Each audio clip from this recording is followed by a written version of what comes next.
Hey there, everyone. It's Karen. We're having an extremely positive day. Pablo and I, Luna and Faya. And I thought I would just do a really nice session here. And maybe when people, get the feel of it, it might be something very important that you look forward to and think, hey, maybe I can get some of my questions asked.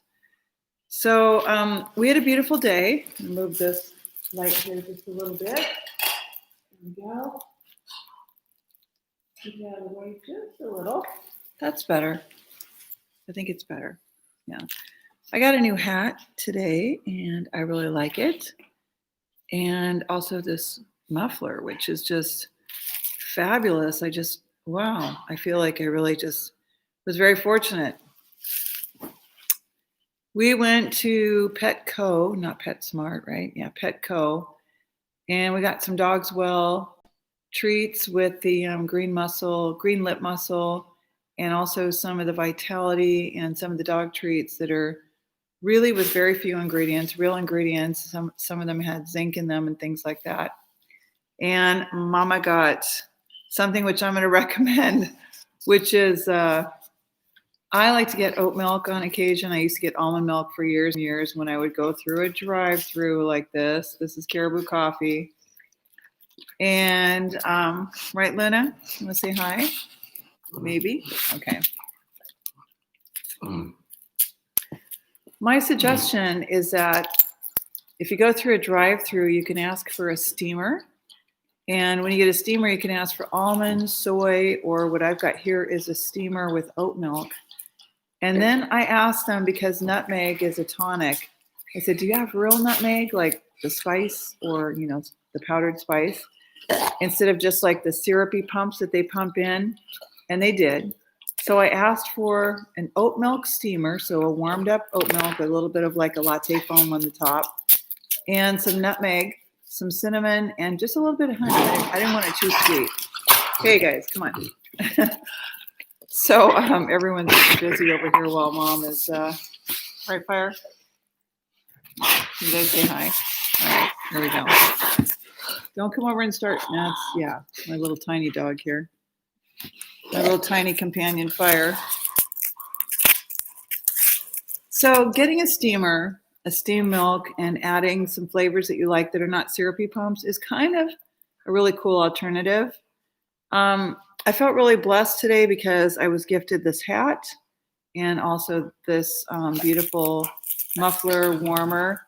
And I mean, I was exactly looking for a hat like this, one that you can just kind of pull some of your dreadlocks out. As funky as they are, I'd washed my hair today and they're getting longer and longer. Lots and lots of them. The two in the front are the ones that are probably the least developed. They're going to go on their journey and their transition. These two in the front are the least developed. This is the least. This one's still not joined. And then I've got another one in the front. This one, which as you can see, it's pretty much knotting up on the bottom. And then it's going to shrink up and be around the same length as the other ones. And if you want to completely hide your hair, you can just tuck your hair in. But I was looking for a hat that was really stretchy, that was like earth colors. And it was gifted to me today. And I was like, thank you, Zawa, because I was sinking down kind of low for the last 3 or 4 days. I called someone on the phone after reading a couple of his books. This one that I talk about called Shrinking the Judge and Freeing the Inner Child. Now, this might not be a book that appeals to absolutely everyone. And as you can see here, it's by he's a PhD, Dr. Rick Malter and his wife, Rosalie. They live in Arizona. And I had about an hour phone call with Dr. Rick Malter. And if you're watching Dr. Malter, I just absolutely love reading about, the research. He's done hair tissue testing for 40 years. And he teaches, and he's like magnesium man. And so I like going to some of the elders that are my age and older that just really have a lifetime. And he's got a lot of psychology background. He's got all of this great information, which he accredits another doctor, I think it's Dr. John Cooper, about how we start off with this really beautiful, peaceful inner child, like me, right?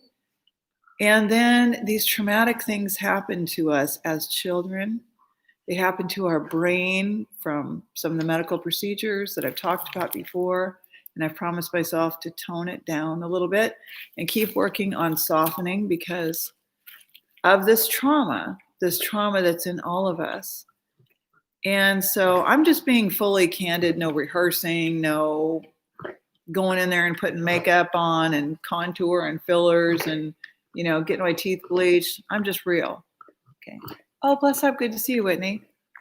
But in this particular book, I talked with Dr. Malter 2 days ago, and he was like, hey, you should join us. There's going to be an advanced practitioner course. It's going on for like a whole week. And so I got in and started watching these. In fact, I watched the one on zinc twice because I was like, oh my goodness, did I learn so much? And some of these things sound really super important, but I like to say I've got the left brain, the left brain side of me, which is a major geek. I mean, once I turned my thyroid on and got all this mercury out of my mouth and started detoxing since 1984, I turned my brain on where I thought I was seriously stunted and learning disabled. I still would have been, but I raised my IQ. So the left side of my brain, the analytical, that hemisphere that we identify with as logical and analytical, is really meshed with the right side of my brain, which is intuitive, perceptive. This right side of my brain was hyper developed because I was copper toxic. I was worse than most of the clients I've tested. Not all, but most, in terms of way too high in copper and way too low in zinc. And those two operate as a pump.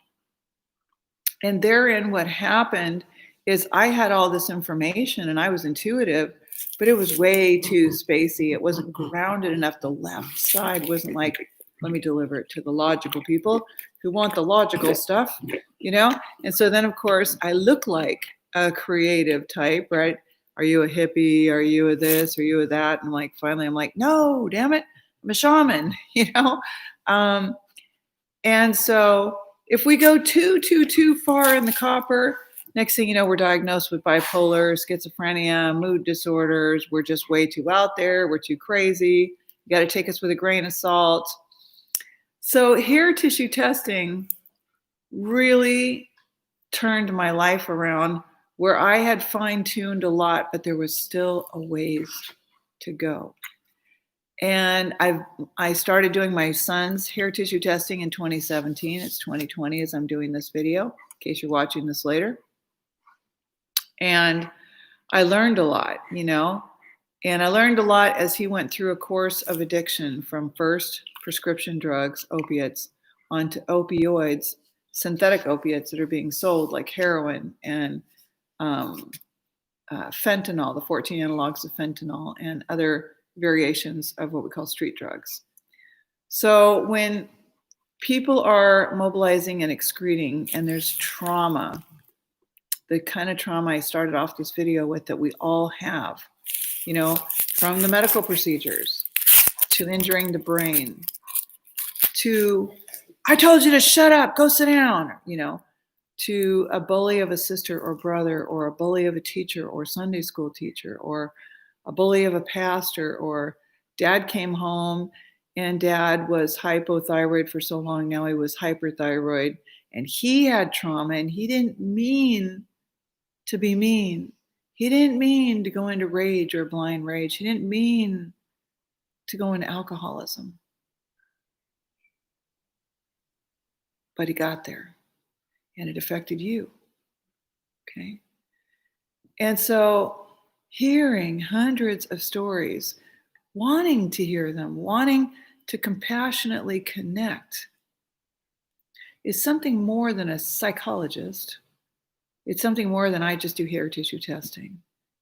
It's using the right side of the brain, which is what I want everyone of my family, my clients, my friends to be able to do is to optimize their life experience. In the world of psychology and academia, we call that self-actualizing, meaning we want to reach, an absolute grand level of attainment of knowledge and wisdom and maturity and EQ, emotional quotient, emotional intelligence, as well as that's why I say there are plural intelligences. There are left and right brain, there's emotional intelligence, there's intuitive intelligence to feel, and then those are broken down into historically clairsentience and clairaudience, clairvoyance, and beyond that, people that smell and people that are synesthetic, that taste numbers and feel colors and, have all these different experiences. You have the ability to experience all of this.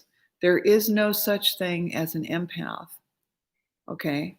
That was another marketing tool, just like there's no introvert and extrovert, although those are nice little placeholders for where we find ourselves. Right?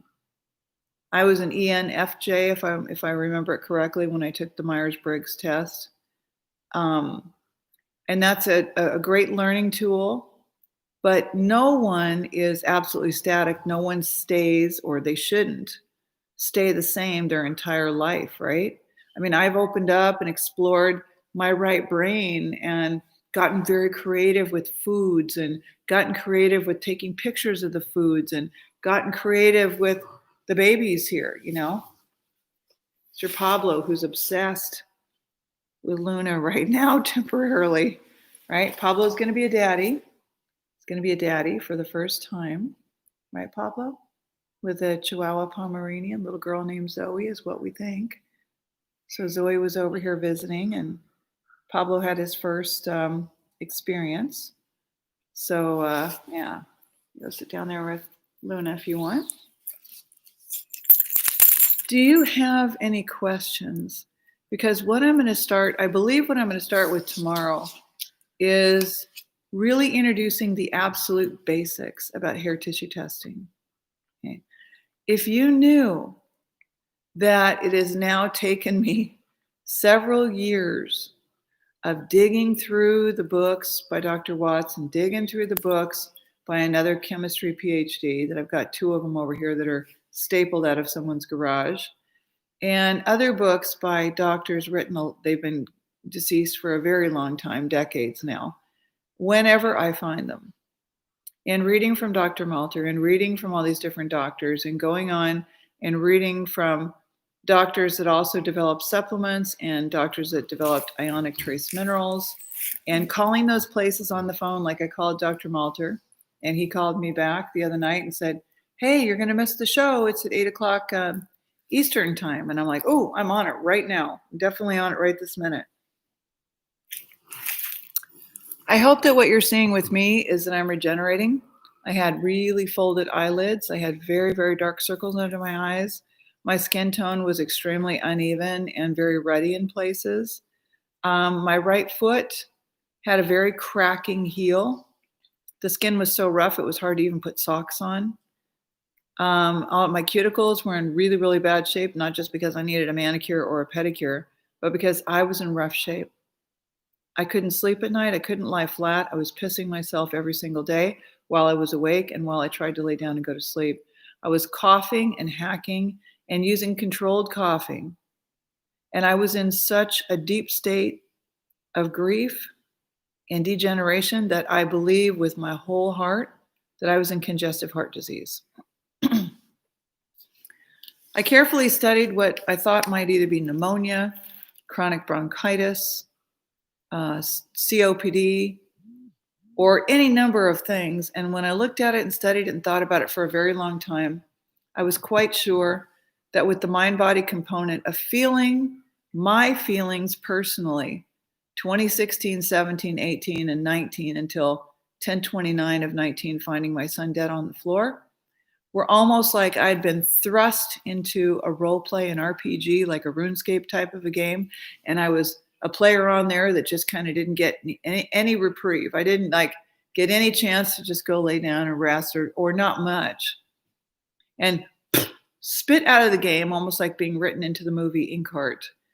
And yet, where's the other player? The player's gone. And now I'm here on this matrix without my key player of 25, would have been 25 years this August. You know, the person I'm really, really intimately, meaning I know your heart, your brain, your spirit, we're the same blood.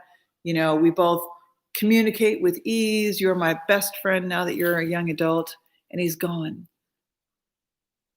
And I built my fantasies, my awareness, my everything around being a grandmother, around holding my grandbabies, my seed, you know, my son's seed, and Christina's likely.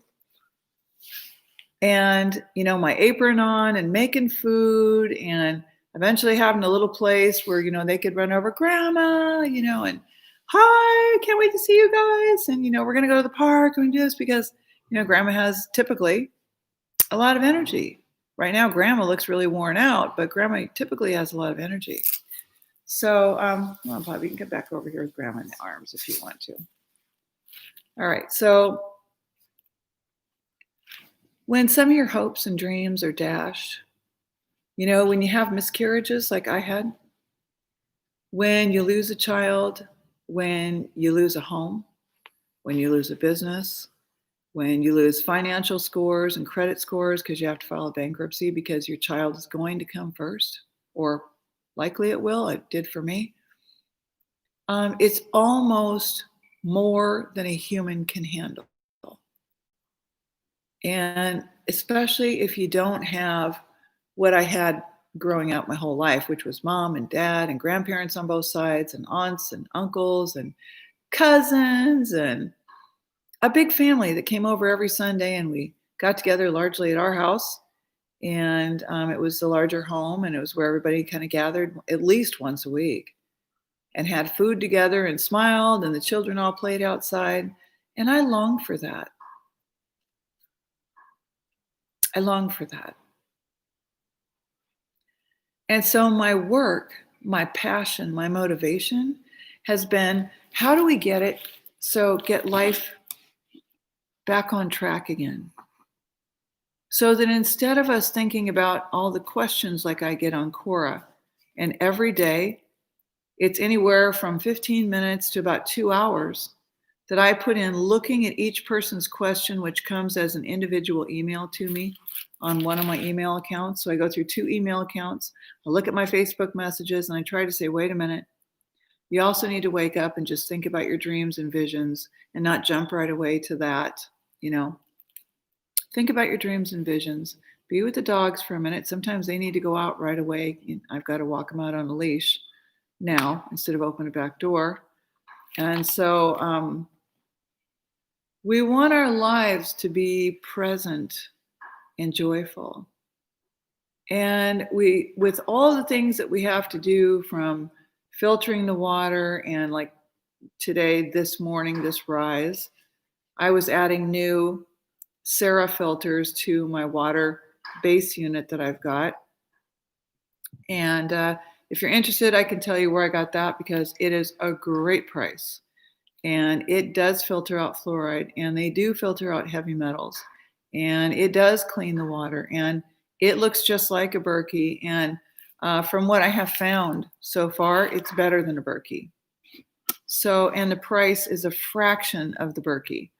I have the 1.6 version because I thought there was a possibility when the house went that I may go into a motorhome instead of an apartment temporarily, especially because of the virus stuff. Not wanting to be somewhere where it's like, well, if you're going to live in the apartment, you're going to need to get, you know, the thing where we all don't want to get. Excuse me, but I get my water filtration from a man who's in Maryland now, who used to be here in Minnesota, and who sells it for a fraction of the price. So all you got to do is ask me the question here, and I'll let you know. Otherwise, I won't bore you and keep going with that. So I installed 9-inch candles. They're called candles because the water filters are shaped like a big white candle, and you just have to screw them into the bottom. So I scrubbed my whole unit last night before I laid down to go to sleep, and I put it on the drying rack so that when I got up this rise, I could read the note and figure out what I needed to do, which is I got to process water through it for a day, and it'll be ready to go. So I figured that starting tomorrow, what I'd like to do is really give you just a step-by-step about hair tissue testing, how easy it is to do. It only takes a teaspoon of hair. And show you what you're going to get in the mail. And show you some of the benefits of why you want it, instead of just seeing your calcium levels as, well, maybe I need to get a supplement or not, or that all has to do with just my osteoporosis. It really doesn't. Your osteoporosis is going to be more at looking at the calcium to magnesium pump. These two are antagonistic to each other. So magnesium is a sedating mineral and calcium is an exciting mineral. It's a stimulating mineral. And so it stimulates and it helps your heart to go. So if we have, a male client who's an older client over 50, and he's got some heart issues, I really want to see what's going on with that calcium. If you've got thyroid issues, we want to see what's going on with the calcium and the potassium pump. That ratio of those two things, none of this, if I can figure it out, you can figure it out. So none of this is too hard, okay? So I didn't want to keep you too long. I'm not sure. It doesn't look like Oh, thank you, Whitney. Thank you. Looking forward to seeing you tomorrow. So I met a woman on the Hugs Over Masks activist group that I had paid to join a couple months ago. Her name is Sherry. She lives in a different state than I do. I think she's in Illinois, and she's going to be calling me tonight. We got a time that we're going to talk a little bit, woman to woman. We're both around the same age, and she said she was kind of just wanting to connect and get to know me better, and I felt the same way. So I'm not offering client services to her, but we're just talking female to female on the phone. And I was talking with Dr. Malter, and I talked to Charles today, and talked with a lot of people that are a little worked up about their jobs, telling them they would have to hair tissue test once a week. And I got kind of worked up about that too. And then I received a notice where I live about, changes that were going to be made. And I thought, well, I don't really like that either. And I can either react about it, or I'm just going to just go with the flow for a little bit and keep my healing going and keep my writing going. And I hear my son's voice telling me, it's going to be okay, Mama. It's going to be okay. Don't buck everything right now. There's things you're going to need to buck, and you're going to need your strength for the time that you are called. And so that's what I'm going to listen to. And so anyway, I need to soften because of going into PTSD from that experience and a couple of others in my life. This re-triggered it for me. I really went into survival mode. So I went into, okay, get up, get it done. And, I had so many things on my plate that just hit me all at one time that it made it so I really went into survival mode. I really went into, okay, I've got to get it done right now. Oh my God, oh my God, oh my God. It just, you can't be on task in fight or flight with life or death situations like that for that long. And then you just slip right out of it. It's very difficult to do. I don't care who you are. So anyway, thank you for joining me. It was just kind of a ramble. I thought maybe people would show up, but I'm going to be doing these regularly where I just say, show up and ask me your questions. I would like to help you. I would like to have you build a confidence in me. I would like to eventually speak about how I would like to have the center. It's a goal. And also the Council of Elders, and why these are so important. And you're helping me to soften, to come back to life, to regenerate, and hopefully I'm helping you. Okay? So make it a great night. I love you all. Thank you so much.